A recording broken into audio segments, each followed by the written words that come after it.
listening to the No Labels, No Limits podcast with best-selling author Sarah Box, where you get the inside scoop on the steps action takers and decision makers take to align their purpose to their principles and achieve their goals in business and life. We focus on the mantra, no labels, no limits, no excuses. And now, without further ado, please welcome your commanding coach with plenty of chutzpah and heart, Sarah Box. Hi, everyone. This is Sarah, your host of the No Labels, No Limits podcast. Thanks so much for joining us this week for another great episode. And this guest today was introduced to me through a mutual friend of ours and through someone that I like to say is a brother from another mother. And truthfully, I feel like Ken, who linked us together, is someone who kind of always feels present around, bringing his good vibes and connecting good people. And for that, I feel super fortunate to be able to share with you Douglas Haddad today. I'm going to tell you a little bit about him, and then we're just going to get right into the interview with Doug. First of all, he is an award-winning teacher and best-selling author of The Ultimate Guide to Raising Teens and Tweens, Strategies for Unlocking Your Child's Full Potential. See the link to No Labels, No Limits. He's taught over 2,500 students in 22 years, actually, as an educator, and he's worked with kids from all different backgrounds and abilities. Most recently, he has written, directed, and produced the 2022 short film, Butterfield, which focuses on the specific themes related to bullying, anxiety, depression, feeling alone, outcast, all of the themes that have actually been heightened over the last 2 years due to the pandemic even. And he has been on stage singing, playing piano, writing music, performing voiceovers for various companies and products, and acting in theatrical performances, film, television, and commercials over the years. Got any instruments handy there, Doug? Oh, I sure do. They're all around me if I move this camera. Okay. We may ask for an impromptu kind of little show for you. But I really like this. When I was looking through your material and learning more about you, I liked that you have this quote, which I've paraphrased a little, but you say that you like to remind us all that we are never alone.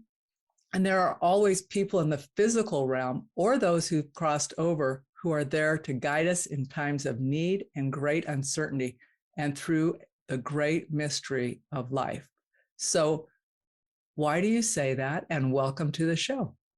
Oh, thank you very much, Sarah. It's an honor to be here, and I'm glad to be speaking on this topic that I feel is very important today in our society because there's so many people out there, especially the young people that I teach. And as a teacher of 22 years, as you mentioned, I've come across so many different youth that have experienced so much and continue to experience so much. And nowadays, today, the social emotional component of things is ever so grave. I mean, we're seeing with COVID, not just kids, but adults, they're really struggling and longing for purpose and for normalcy and for connectedness. And losing that sociability has really taken a toll on kids I see at school. So I wanted to write a film that is empowering, uplifting, inspiring, and really transformative at the core of the human existence. So I know from over the years, and I get tingles, chills just talking about this, but I was very close to my grandparents, especially my maternal ones. And when both of them passed, I saw so many things pop up with signs that just came from another place from beyond. And that's why I say in the film, when I talk about spirit guides, talk about these are could be humans, could be animals, could be anyone that crosses your path through the time, and they seem to appear when things are uncertain or you really need hope in your life. So if you keep an open mind to it and you look around every single day, there's signs, whether it's something that just comes across your radio, like a song that reminds you of somebody that passed on, or if it's somebody that just says something in the moment. And it's the little things. And I've seen it time and time again, and it seems to be timely and timeless. So I wanted to do that in this film so young people out there can experience this realm, because I think the young people are really the ones so receptive and so open to it. And they also take things to heart where they're like, oh, there's nobody who understands me. I've only been through this. And we know too, the rates of suicide, depression, anxiety has skyrocketed. So that's the real big premise for why I made this film, Butterfield.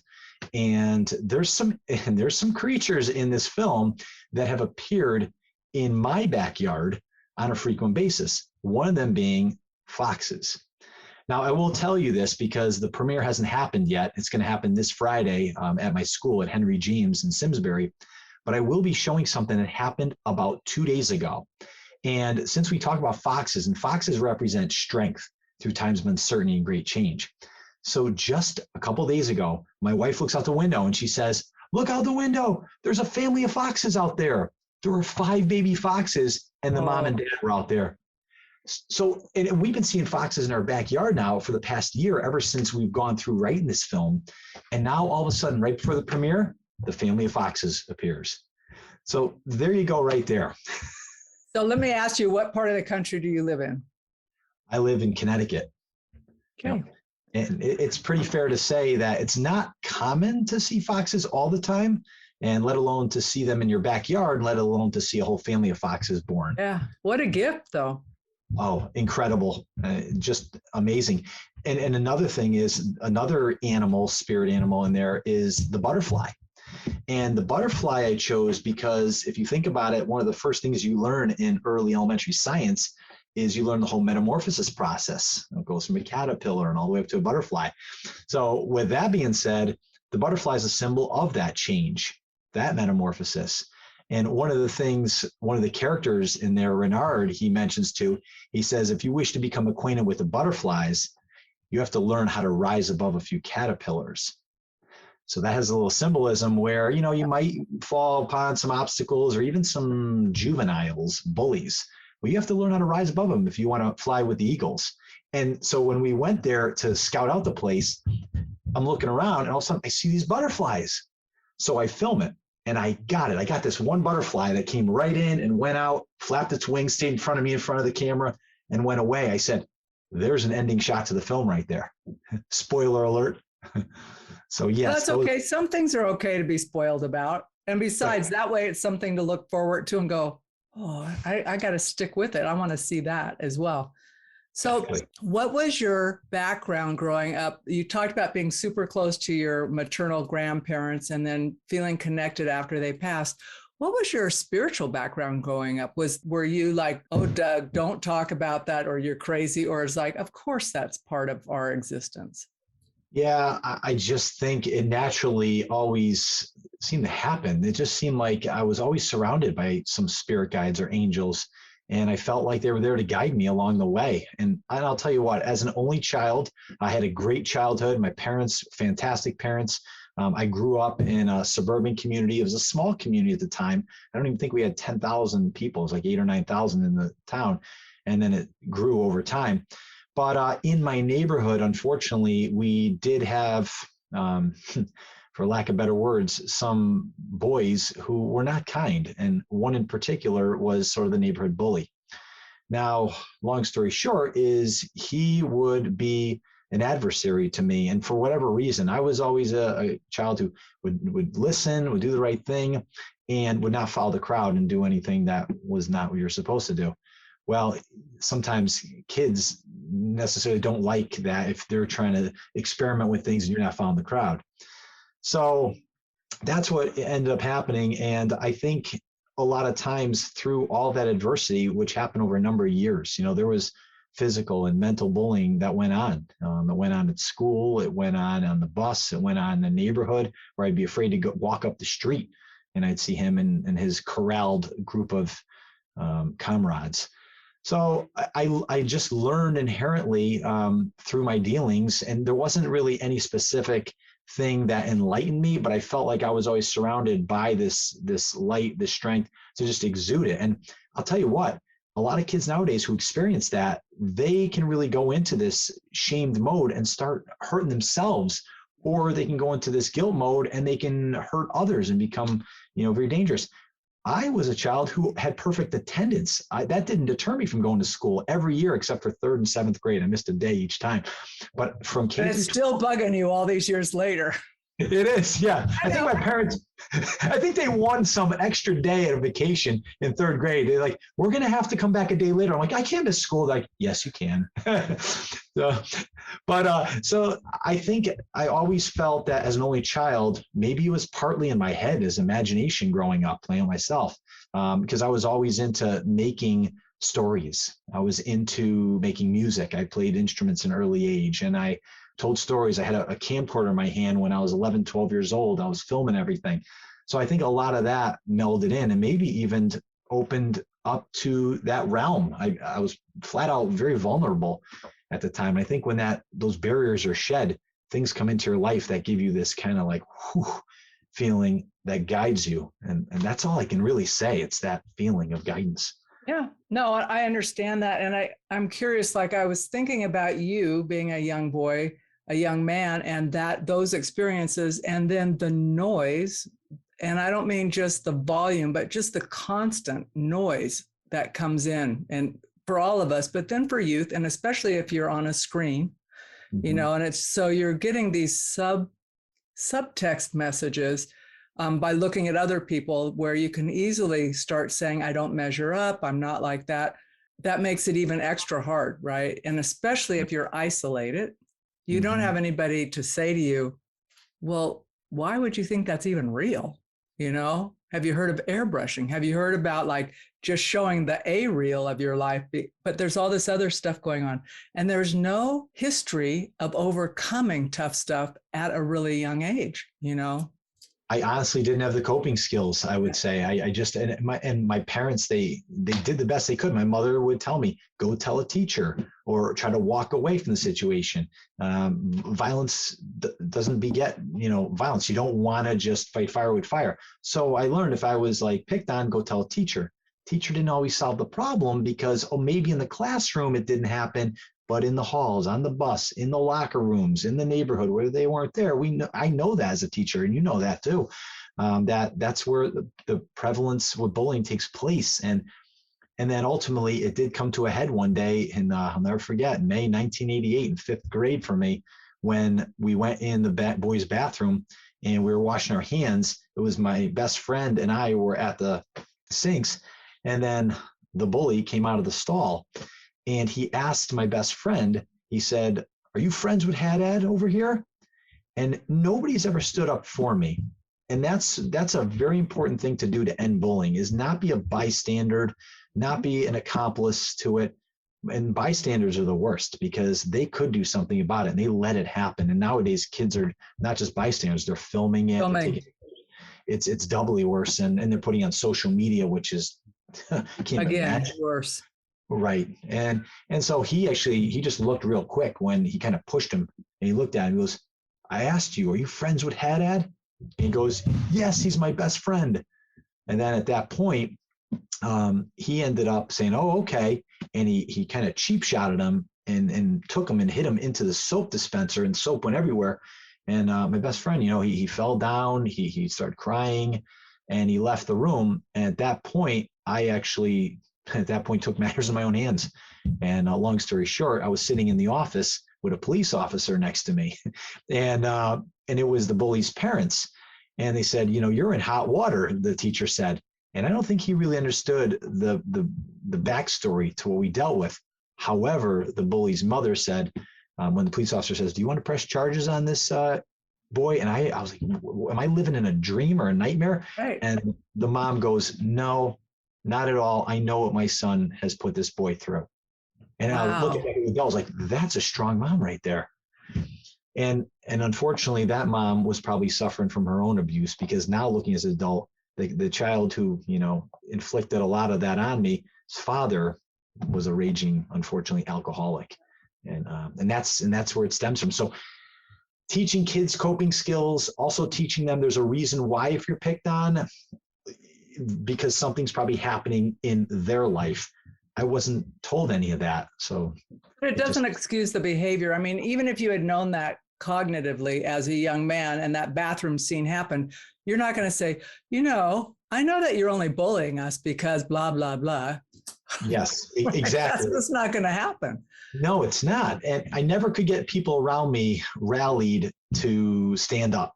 And that's the thing. So I think that moment where my best friend actually got triggered himself and said those words was all the difference for me to have enough internal power to then take matters in my own hands, and ultimately pretty much solved it from that point on. But it was years in the making, and it just kept building and building until the end of elementary school when it ended with him.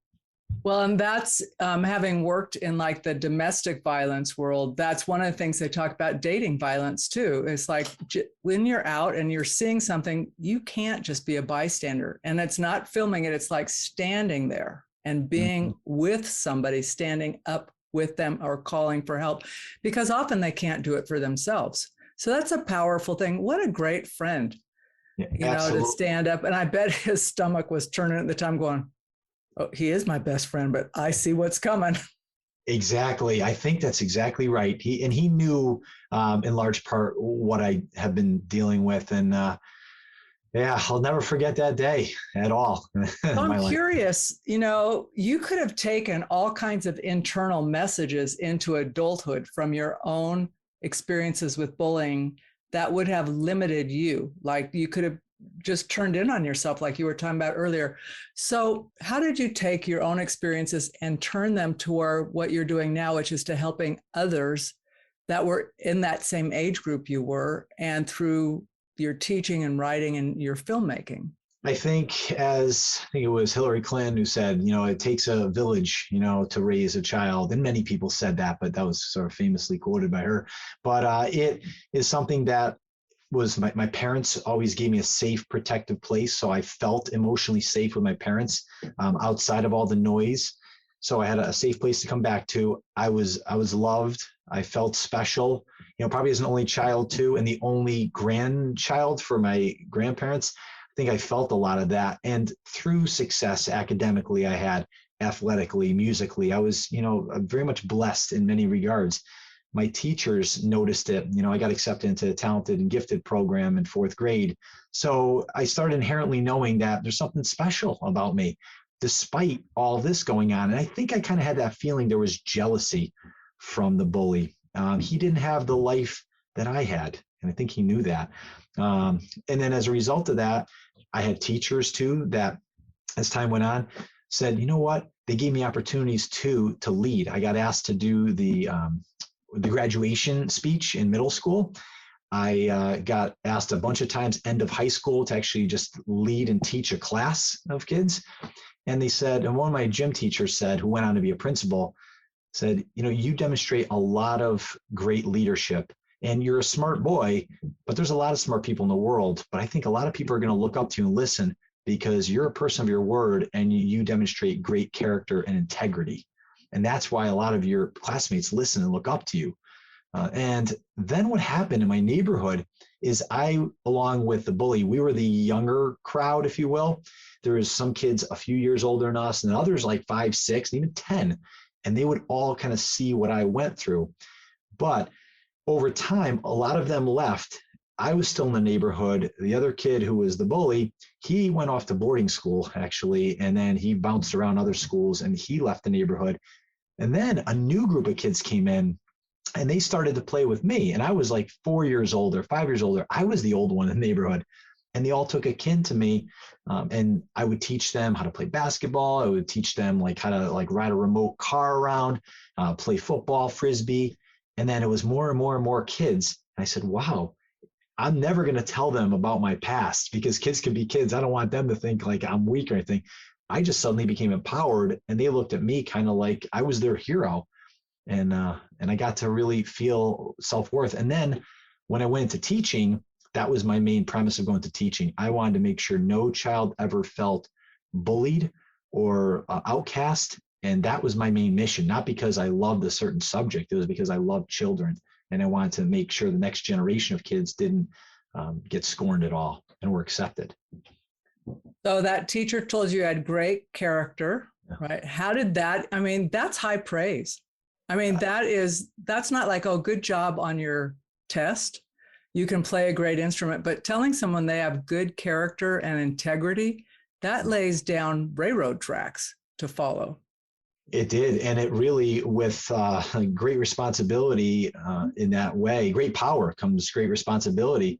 And I felt at that moment, wow, that was something beautifully stated to me. And I never really even thought about it. I just know I was taught always to do the right thing. I'll be honest with you now, I'm not bragging any badge of honor, but I've never tried a cigarette. I've barely sipped alcohol, had like a champagne toasting somebody, never tried a beer in my life, never tried drugs, never gambled. So I'm not saying that people who did are bad by any means, but I'm saying I got taught at an early age to say no. And I think probably because I was bullied at an early age, I knew what that felt like, but I overcame it at an early age. I remember at 13 years old and 10 months to the month, when my quote unquote friends were eating at lunch, they just all got up spontaneously and they left. They all went to another table and they left me by myself. I felt kind of, as a middle school kid, you're like, what's going on? And they thought it was funny. Well, and for many months after that, they ignored me. So there was this weird dynamic going on. And I won't even get into the middle school years where a different group of kids kind of would say other things. And even just being ignored or completely outcast is really like a form of bullying. And I remember my social studies teacher was doing lunch duty and she comes over to me, and she actually went to high school with my father. So she knew me and my dad, obviously, growing up. And she goes, Douglas, she goes, don't worry about, they're jerks, those kids. He goes, I feel so bad. Don't worry, I'm going to do something about this. And I said, no, there's not. At 13, I said, I'm not worried about it. I said, it's fine. And then at that moment, I was feeling, am I feeling self-conscious? How am I going to feel depressed? Am I feeling like pathetic, a loser? And suddenly, no, I felt empowered. I said, they can eat by themselves. And then I sat back and ate proudly, but I made a choice to take that perception and the reaction to that event in a positive way. And that's something I learned. I learned from Jack Canfield. I know we're going to talk. Let's go there. No, I do, because when you said choice, and I think about that often when I'm coaching people, when they're saying, well, I can't do this or this happened, I'm thinking, okay, but you have a choice of how you internalize that. Yes. And I'm not minimizing the experience or saying that's not a big deal, but you do have a choice in this moment because that moment's gone. So it's, what do you want to do with it now? So talk about Jack Canfield. So folks who are listening, Doug worked with Jack Canfield. Doug was the podcast host of the Empower Hour podcast. Did I get that right? Yes. Okay. So he worked with Jack Canfield and other really people who are in the forefront of the leadership, self-help kind of movement. So talk a little bit about that, because Jack Canfield is someone I started listening to on cassette tape. So that tells you how long ago that was. And really so powerful. Jack Canfield to me was introduced by my grandmother. And it was when I got a book from my grandmother for a gift. And my grandmother used to get these books called, for those of you out there who haven't heard of Jack Canfield, he's one of the co-authors along with Mark Victor Hansen of the Chicken Soup for the Soul series. What an incredible story about how they went about and got rejected multiple times, but ultimately sold over, what it was, 500 million copies of that book, one of the all-time best-selling nonfiction books. Well, my grandmother gave me a book, which was Chicken Soup for the Soul for the teenage soul. And I remember reading these empowering stories about teenagers going through different adversity and coming out. And really, it talked a lot about signs in the invisible realm and how there's people there to help you. And it was magical, that book, to me. So, and then I started digging into his other works. Well, years went by, probably a good decade and a half. And then Jack Canfield actually evolved in his career and took a bit of a transition. And he went into the self-help realm, into developing the success principles. So this is where years went by. I would say I'm, at a point now where I developed, and I did short little segments. Before I did the Empower Hour, I used to do these Empower Minute segments on all kinds of topics, just short snippets. But then I end up saying to myself, I want to find people, and I'm going to start with one of my childhood heroes, Jack Canfield, to have on the Empower Hour. So lo and behold, he was the first guest I ever had. And we had an hour-long conversation. How'd you manifest that one, Doug? Oh, that's a good question. So it's probably the spirit guides. Well, I'm saying, did you know him prior to that? No, I did not personally know him. I sent letters out to him when he had his P.O. box in Santa Barbara, and I would write to him, but I never would hear anything back. And I think it was when the internet started to come about, and then I must have found his agent, something like that, and reached out, and then it started the connection. And I introduced myself. I told him who I was, and then I told him I have a podcast. And I said, I don't know if Jack's going to go for somebody who's just starting out. And I remember he said, he goes, you can say no to certain things. You learn how to say no, but never to opportunities like this, whether it appears like there's 100 viewers or 100 million viewers. Right. So he taught me a lot. Oh, Grandma was there in many different ways. She sure was, boy, I'll tell you. And to the point of what we were talking about before with how your reaction to things determines a lot of the outcome, that's what Jack was all about. He said, E plus R equals O. And I went through his training, and there's, tons of hours of training. The event happens. Okay. Let's say again, for example, I'm just going to use some simple for in school terms. A kid fails a test. All right. And what's the reaction? Usually it's like, oh man, well, okay. Now the outcome is the result of that. So is it, oh man, I'm stupid? Or, oh man, I should have studied. I should have paid attention. So are you putting the emphasis on yourself, or are you putting the emphasis on your effort? And those are two different things. And that's where the whole thing of shame and guilt come in. So if somebody feels like they've been outcasted, they've been bullied, they've been shamed, they tend to put self-inflicting things on, like I said, themselves. But if they feel like they've been trying to make guilty of something, but it's as a result of somebody else doing it and it's not affecting them, then they could be upset. It's the other way around. It could result actually in violence or anger and aggression on that person, that source. So Jack really taught a lot with that. I know Tony Robbins, he's another one. He just literally says, you hear the finger snap, snap. Okay, next, forget it, flush it out. I've had kids in my classroom where they talk about the past, because I teach 7th graders. They say, well, when I was in elementary school, I had a teacher and I studied this. I said, snap, delete. Okay, you're in middle school now. Brand new story. You're the author of your own life. So where do you want to go with this? So I put it in their court. And I think that's a lot of what I learned from these speakers I've had. I've had Dr. John DeMartini on. He's a great one. The Values Factor is a great book. I've had Marianne Williamson on. Wow. Talk about, really a wealth of knowledge. And I think she ran for president of the United States too. She made a pretty good run in the Democratic Party. I've had on Zig Ziglar's son, Tom Ziglar, and he was another great self-help motivational guy. He is super, don't you think? I really like his balance when you can throw stuff at him, but he just steps back and can see a synthesis. Mm-hmm. Yeah. He used to talk about his preparation. I mean, talk about work ethic and goals. He would be on the plane, and all he would do is he would spend his whole time on the plane jotting down everything. He'd script everything he would do and go over and over and over and over and over. Talk about somebody who practiced. And, and he even talked about Zig Ziglar. He's talking about motivation. He goes, it's kind of like taking a shower. You need it every single day. And you can't just say something good to somebody once and think that's going to be it. You have to continue to uplift yourself, and you have to make that decision. You can't wait for somebody to do it.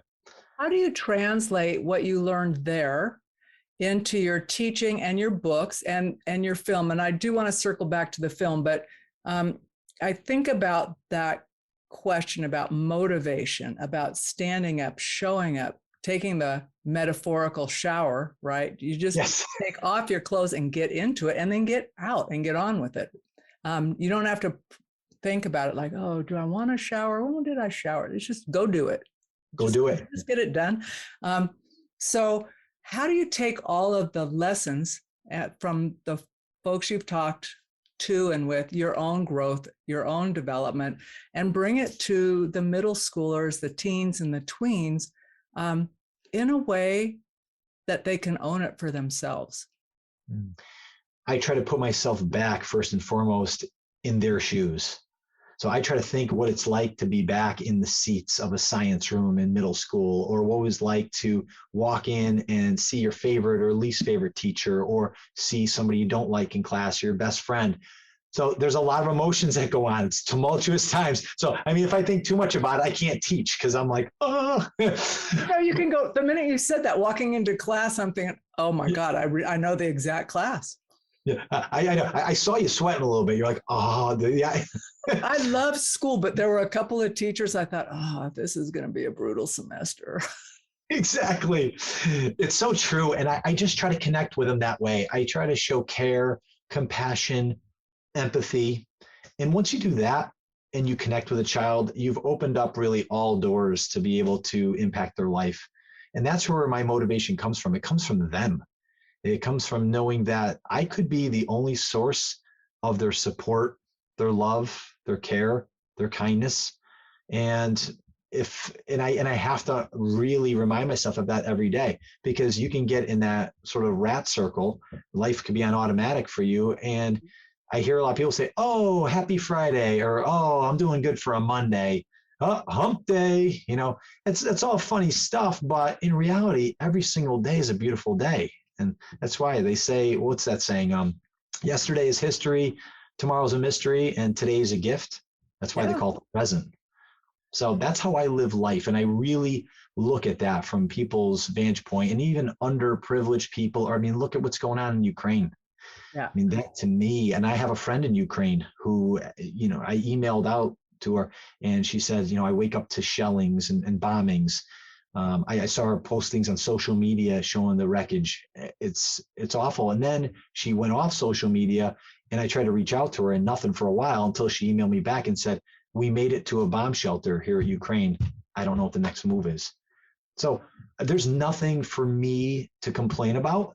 I'm just completely thankful. I'm in gratitude for everything that I have, I am, and to be on this planet for the short blip of time that I am. And I really just want to do that good to let other people feel their unlimited full potential, their beauty, and infuse that. That's really at the root of everything for me. So I'm curious, the title of your book is The Ultimate Guide to Raising Teens and Tweens, but it's strategies for unlocking your child's full potential. So you're really, the audience are those who are raising, whether they're their biological or kind of adopted, foster, grandparents, whatever.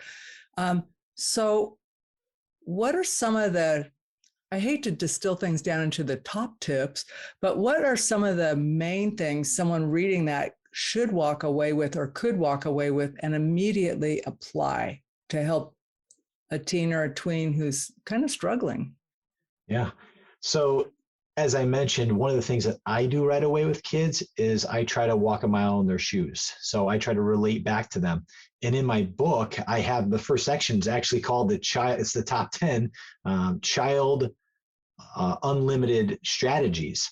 So, and one of them is and I pose a ton of questions in there that I ask the adult so they can emotionally go back to that place, whether it's kind of hard to deal with or whether it's pretty pleasant to deal with, but it's a day-to-day sort of operations and feeling those struggles. So that's one thing practically they can do. Another thing is actively listening. I think nowadays it's more important than ever to be able to understand how to actively listen. And I talk about in my book something called the REV technique. And it really talks about reflectively listening is the R, and then providing empathy is the E, and then listening for validating. Okay, that's really when a person knows. So when you're saying, oh, I understand how you feel, and then you repeat what they say to pull them in, what that does is that shows that you care, that you're listening, you're supportive, and that opens up communication for when times get harder throughout their lives, that they'll be more apt to talk to you about things. And that's really it. When they're little children, they could be little problems. When they're bigger children, they could be bigger problems, but not necessarily if the foundation's put in place. So I provide a lot of techniques in there. In my book, I talk about the PRICE technique.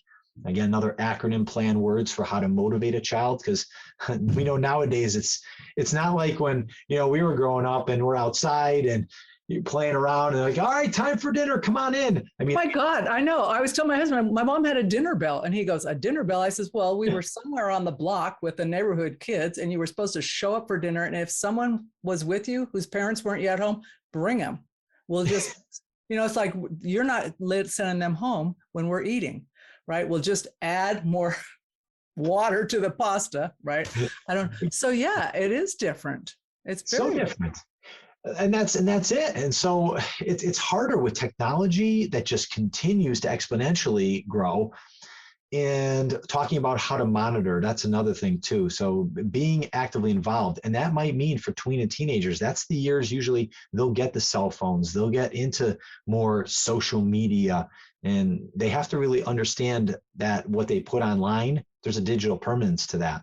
So if parents are friending them or they're on social media, I think it's a necessary evil these days that parents should be on there as well. Yeah. There's just too much to deal with. So those are some of the things in my book. And then I have in the second half of the book, it's actually called the child limiting challenges. So I talk about the top 10 there, from the traditional ones, smoking, drinking, substance abuse, gambling, premature sex, and the list goes on and on. But I also talk about there's now the new age of social media, synthetic drug use, and there's just so much with technology that kids don't know how to handle it.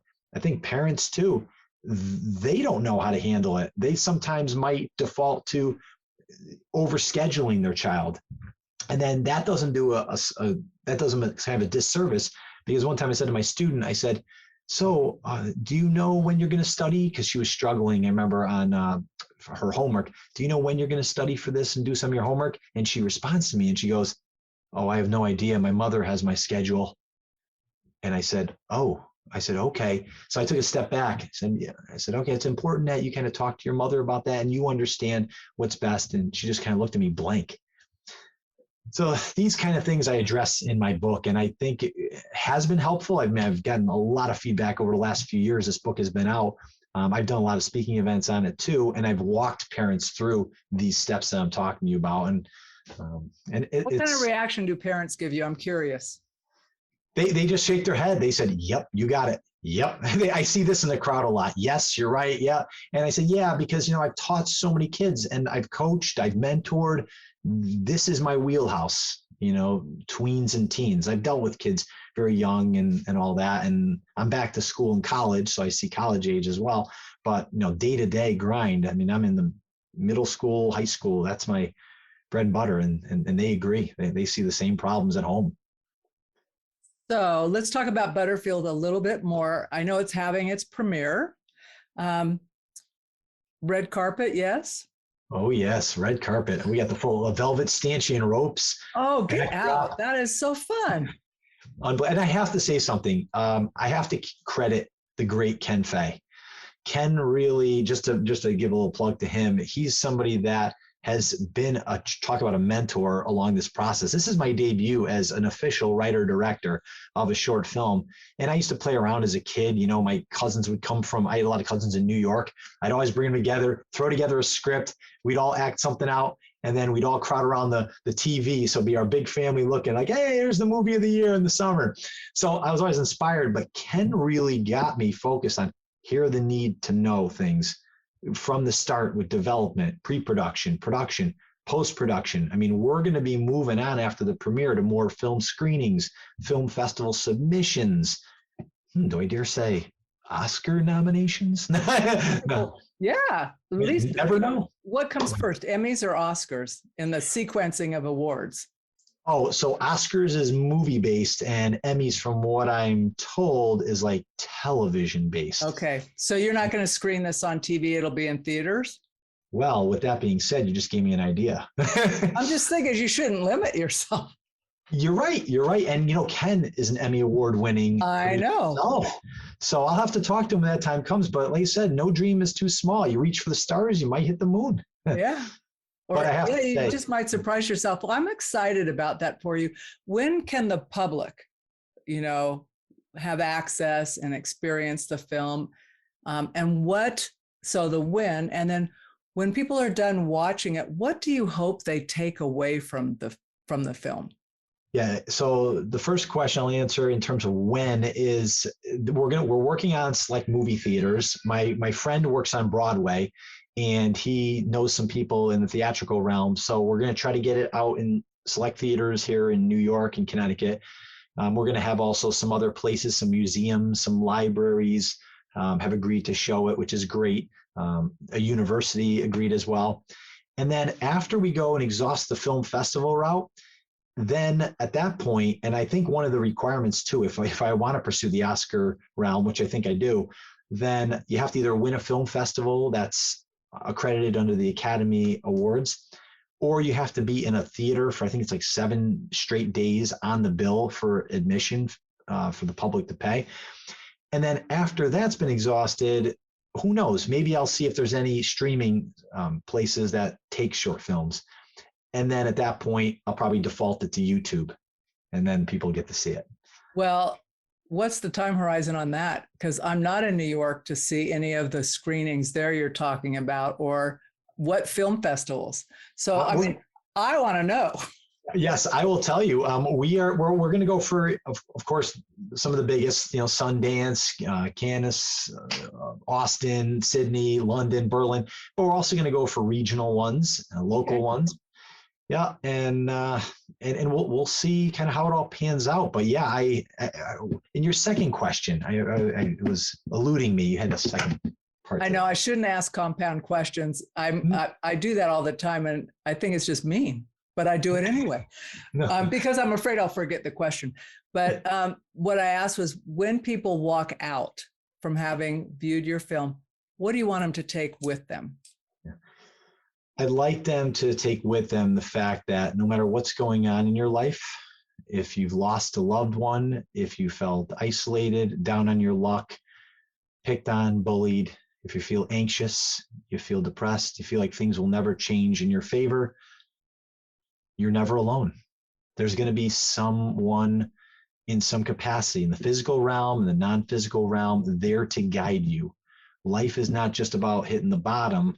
But when you do hit the bottom, you have so much more to experience on the up and up.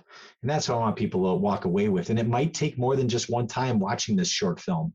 And that's why I wanted to put in those nuances and those analogies and symbolism so they can go back and catch that time after time. Well, and don't forget, you could churn it into a book for those of us who read, or you could do it audio. Just giving you some things when you're like, you don't have so much time. I'm thinking, well, in your spare time. Yeah, that's a great idea. I love that idea. I'll definitely consider that. Well, when you do, please let me know, because I am on Audible books all the time. So I certainly will. Yeah. Thank you.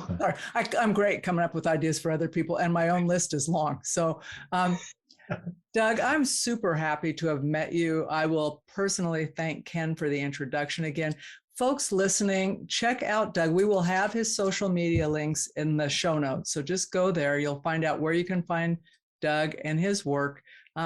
His book will be linked there, as well as whatever he allows us to share. I know there's a little snippet trailer for Butterfield that we can see. We'll put that in there. Ken showed me that a long time ago. I'm thinking, oh, Ken, he's your champ. But anyway, check it out in the show notes. And if you found this interview with Doug Haddad, please, or Haddad, say your last name again. Yeah, Haddad, you got Haddad. it. I don't know why I want to say it's like Nevada. Haddad. If you found it helpful to you, if you made you think of yourself as a young person, or you know somebody who is going through that now, or a parent of someone who's going through it, please share the interview with them, have them reach out to Doug and get his book as a starting point. And then when you can, see the film. So Doug, with that, I'm just going to wish you all the best, and I will be watching for you showing up in film festivals. Oh, and you sending me a personal note saying, oh, by the way, the audiobook is now available. Absolutely. I definitely will. And Sarah, could I just also refer your audience to my official website? Yes, please. Okay, so they can go to and I have 2 URLs. It's either Doug Haddad, if you just want to type that in, or Douglas Haddad, and that's Haddad. I do have a couple of blogs on there. So if you're looking for some quick information, some articles, I do have a blog called the I just forgot. Oh, the Well Parent, and that's for just overall wellness. So, and then there's one called The Whole Child. So everything about your child to make them holistically, really well. And then I also have a 25-page free Whole Lotta Living guide, which goes through really what I call, the super health formula. And that's to eat well, exercise well, think well, and sleep well. And as a result, you'll hopefully feel well. So that's all on my website. I love it. Okay, so that's a free resource that we can all get right now. We don't have to wait for it. Nope, go right to the website. Yep. And if you like what you see, I also do coaching on the side. So that's on my website. So if you're interested to work one-on-one with me, I've done life coaching. I've done, parenting, family coaching. So that's also available on my website. So Doug, once you get to your website, you can get where you need to go. Absolutely. All right. So this is the key takeaway, audience. Doug or Douglas Haddad, go there. You can get everywhere else you need to. All right. Thank you very much. Thank you for this opportunity. I really enjoyed it. Me too. You've been listening to the No Labels, No Limits podcast with best-selling author, change agent, and strategic vision coach, Sarah Box. You can grab the show notes and find out how to work with Sarah at sarahbox.com/No Labels, No Limits podcast. We'd love this podcast to reach as many people as possible. So please remember to rate, leave a 5-star review, and share the podcast with someone you think would get value from this conversation. Until next time, keep taking those daily action steps to align your purpose to your principles and achieve your goals in business and life.